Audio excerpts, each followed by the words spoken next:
शेतकरी मित्रांनो, तुम्ही या ठिकाणी माझ्या पाठीमागे पाहू शकता 3 एकराचा प्लॉट मल्चिंग पेपर हातरून रेडी आहे. या ठिकाणी आपण पपईची लागण करणार आहे. 4.5 फुटाची सरी सोडलेली आहे. एक आड एक बेड वरती आपण पपईची लागण करणार आहे आणि दुसऱ्या बेड वरती म्हणजे मध्ये जो मोकळा बेड राहतोय त्या ठिकाणी आपण कलिंगड या पिकाची निवड केलेली आहे आणि त्याची लागण करणार आहोत. मित्रांनो, आपण ज्या ओळीला पपईची लागण करणार आहोत त्या ओळीला कलिंगडाच्या रोपांसाठी आपण जे 2.5 इंचाचं होल पाडलेला आहे तेच होल पपईला 2.5 इंचाचं होल न पाडता कमीत कमी 1 फुटाचं होल आपण पाडलं पाहिजे.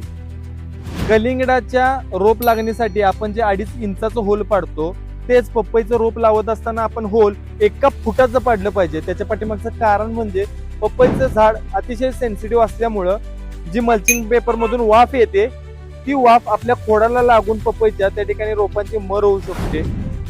ज्यावेळी पपईचं रोप 2 महिन्याचं 3 महिन्याचं होतं त्यावेळी सुद्धा पेपर मधली वाफ जर त्या झाडाच्या खोडाला लागली तर त्या ठिकाणी रूट कॉलर सारखे आजार आपल्या पपईच्या झाडाला झालेले आपल्याला दिसून येतात. त्यामुळे सुरुवातीपासूनच आपण मल्चिंग पेपरचं होल हे कमीत कमी 1 फुटाचं पाडलंच पाहिजे. मित्रांनो, पपई पिकामध्ये आपण आंतरपिकं कोणकोणती घेऊ शकतो तर पपईची भरणी आपण 60 दिवसानंतर करतो. 60 दिवसामध्ये जी पिकं निघतात त्याची आपण आंतरपीक म्हणून निवड केली पाहिजे.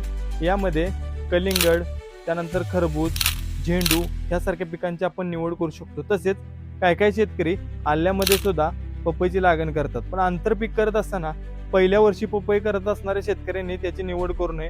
तुम्ही प्लॉट अतिशय स्वच्छ ठेवून आणि माडा केला पाहिजे आणि ज्यावेळी आपण दुसरं किंवा तिसरं पीक घेणार आहे त्यावेळी तुम्ही आंतरपिकाची निवड केली पाहिजे अनुभवानंतर.